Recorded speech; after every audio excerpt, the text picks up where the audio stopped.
Telangana drugs control administration نے عادل آباد کے ایک میڈیکل اسٹور پر چھاپہ مارتے ہوئے ایک آیورویدک دوا آملہ چورنم کی نشاندہی کی، جو ایک گمراہ کن دعوے کے ساتھ فروخت کی جا رہی تھی، جس میں کہا گیا تھا کہ یہ آنکھوں سے متعلق بیماریوں کا علاج کرتی ہے۔ ڈی سی اے کے عہدیداروں نے آیورویدک ادویات کا بڑی تعداد میں ذخیرہ ضبط کر لیا۔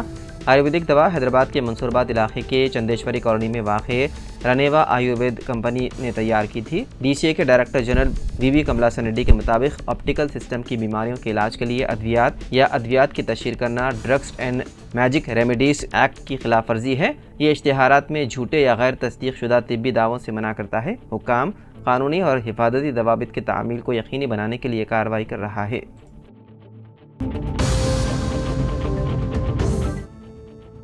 حیدرآباد کے جڑواں شہروں سمیت متحدہ نلگنڈا ضلع کے مختلف دیہاتوں کو پینے کا پانی فراہم کرنے والے اکم پلی ریزروائر میں بڑی تعداد میں مردہ مرغیوں کی موجودگی سے سنسنی پھیل گئی۔ یہ واقعہ اس وقت منظر عام پر آیا جب سوشل میڈیا پر ایک ویڈیو وائرل ہوئی جس میں دیکھا گیا کہ بڑی تعداد میں مردہ مرغیوں کو ریزروائر میں پھینک دیا گیا۔ اس ویڈیو کے بعد مقامی عوام میں شدید تشویش کی لہر دوڑ گئی، کیونکہ یہ ریزروائر لاکھوں لوگوں کے پینے کے پانی کا اہم ذریعہ ہے۔ حالیہ دنوں میں برڈ فلو کی خبریں گردش کر رہی ہے، جس کی وجہ سے یہ واقعہ مزید خوف و ہراس کا باعث بن رہا ہے۔ مقامی لوگوں کا کہنا ہے کہ اگر پانی آلودہ ہو گیا تو اس سے صحت پر سنگین اثرات مرتب ہو سکتے ہیں۔ عوامی تشویش کے پیش نظر محکمہ صحت اور آبی وسائل کے حکام نے فوری کارروائی کرتے ہوئے جمعے کے روز ریزروائر کا دورہ کیا اور پانی کے نمونے حاصل کیے۔ حکام کا کہنا ہے کہ معاملے کی مکمل تحقیقات کی جا رہی ہے اور پانی کو صاف رکھنے کے لیے ہر ممکن اقدامات کیے جائیں گے۔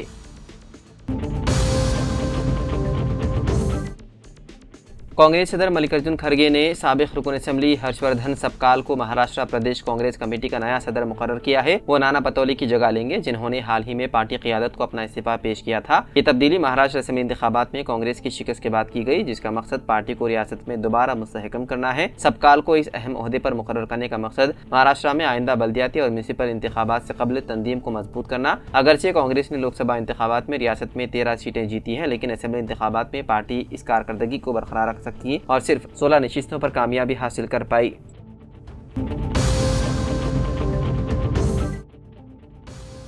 حیدرآباد کے مشہور سکندرآباد ریلوے اسٹیشن کی قدیم عمارت کو منہدم کر دیا گیا۔ ریلوے اسٹیشن کے تدین نو کے عمل کے تحت ریلوے حکام نے 1992 میں تعمیر شدہ اسٹیشن کی مرکزی عمارت کو مسمار کر دیا۔ یہ عمارت اپنے وقت کی ثقافت اور فن تعمیر کی علامت تھی، جو اب صرف یادوں میں باقی رہ گئی ہے۔ سکندرآباد ریلوے اسٹیشن کو 1874 میں اس وقت کے نظام نواب نے تعمیر کروایا تھا۔ 1916 تک یہ نظام گارنٹیڈ اسٹیٹ ریلوے کا مرکزی اسٹیشن تھا۔ 1951 میں قومیانے کے بعد یہ انڈین ریلوے کا حصہ بن گیا اور 1952 میں یہاں نئی عمارت کی تعمیر کی گئی۔ اس کا ڈیزائن نظام فن تعمیر کے مطابق ایک قلعے کی شکل میں تھا۔ اب اس اسٹیشن کو جدید ایئرپورٹ کی طرح بنانے کے لیے تیزی سے کام جاری ہے۔ 720 کروڑ روپے کے منصوبے کے تحت اس کی تدین نو ہو رہی ہے اور آئندہ 1 سال میں یہ مکمل طور پر جدید سہولیات سے آراستہ ہو جائے گا۔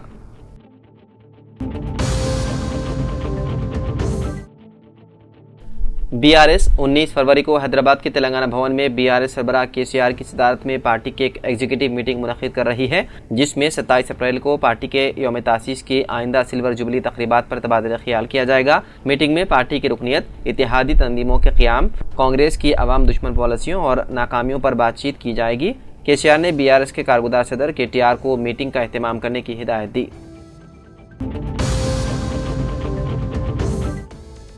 دہلی میں نئی حکومت کی حلف برداری تقریب 19 فروری کو ہو سکتی ہے۔ ذرائع کے مطابق 17 یا 18 فروری کو اراکین اسمبلی کی میٹنگ ہوگی۔ بی جے پی نے دہلی میں 26 سال سے زیادہ وقت کے بعد واپسی کی ہے۔ وہیں وزیر اعلیٰ کے نام کے لیے کچھ ناموں کو قطعیت دی گئی ہے۔ بتایا جاتا ہے کہ 48 ناموں میں سے 9 ناموں کو شارٹ لسٹ کیا گیا ہے۔ اب وزیر اعظم مودی کے دہلی واپسی کے بعد بی جے پی کے قومی صدر جے پی نڈا اور وزیر داخلہ امت شاہ کی وزیر اعظم کے ساتھ میٹنگ ہوگی۔ اس میں وزیر اعلیٰ کا نام طے کیا جائے گا۔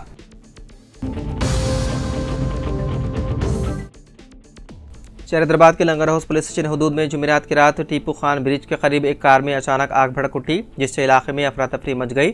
ڈرائیور نے فوری طور پر گاڑی سے باہر نکل کر اپنی جان بچائی۔ واقعے کی اطلاع ملتے ہی فائر بریگیڈ کا عملہ فوری طور پر مقام واقعے پر پہنچا اور آگ پر قابو پا لیا، تاہم گاڑی مکمل طور پر جل کر خاکستر ہو گئی۔ آگ لگنے کے باعث لنگر ہاؤس سے ٹیپو خان پل تک ٹریفک جام ہو گئی، جس کی وجہ سے مسافروں کو شدید مشکلات کا سامنا کرنا پڑا۔ ٹریفک پولیس نے موقع پر پہنچ کر ٹریفک بحال کی۔ گاڑی میں سوار شخص نے بتایا کہ وہ سینک پوری سے پولیس اکیڈمی کی طرف جا رہا تھا کہ اچانک گاڑی میں آگ لگ گئی۔ اس نے کہا کہ مجھے حادثے کی وجہ معلوم نہیں، لیکن جیسے ہی گاڑی میں آگ لگی میں فوراً باہر نکل آیا۔ خوش قسمتی سے کوئی جانی نقصان نہیں ہوا۔ پولیس نے واقعے کی تحقیقات شروع کر دی اور آگ لگنے کی اصل وجہ معلوم کی جا رہی ہے۔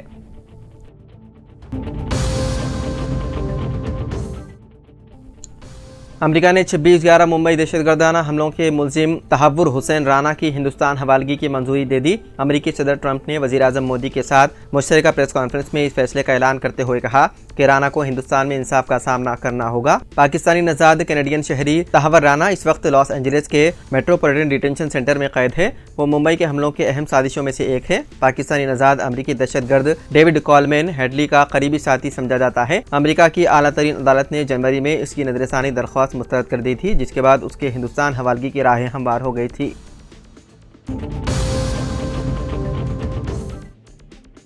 ایچ نظام اوقاف کمیٹی اور جناب حسین محمد مدارالشریف ناظر رباط کے زیر اہتمام مولانا سید شاہ غلام افضل بیابانی خسرو پاشا صدر نشین تلنگانہ اسٹیٹ حج کمیٹی کی زیر صدارت حج سال 2025 کے منتخب عازمین حج کا رباط زمرے کے لیے جمعرات کو چومحلہ پیلس خلوت میں قرآن اندازی کی خصوصی تقریب عمل میں لائی گئی۔ مولانا سید غلام شاہ افضل بیابانی خسرو پاشا صدر نشین تلنگانہ اسٹیٹ حج کمیٹی نے کمپیوٹر سافٹ ویئر کا بٹن دبا کر 710 خوش نصیب عازمین کے ناموں کا اعلان کیا۔ مولانا خسرو پاشا نے سابق نظام حکومت کی ستائش کی ہے کہ جنہوں نے مکہ شریف میں ریاست کے عازمین کے قیام کے لیے رباط کا قیام عمل میں لایا۔ انہوں نے نظام ہفتم نواب میر عثمان علی مرحوم کی مغفرت کے لیے دعا بھی کی۔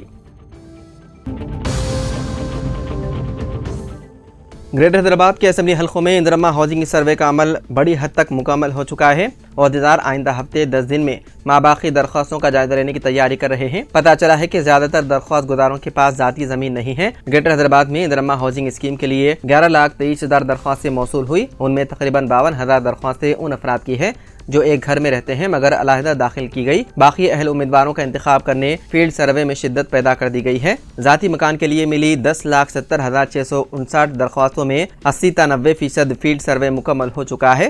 ماباقی 80 تا 90,000 درخواستوں کے پتے دستیاب نہیں ہیں۔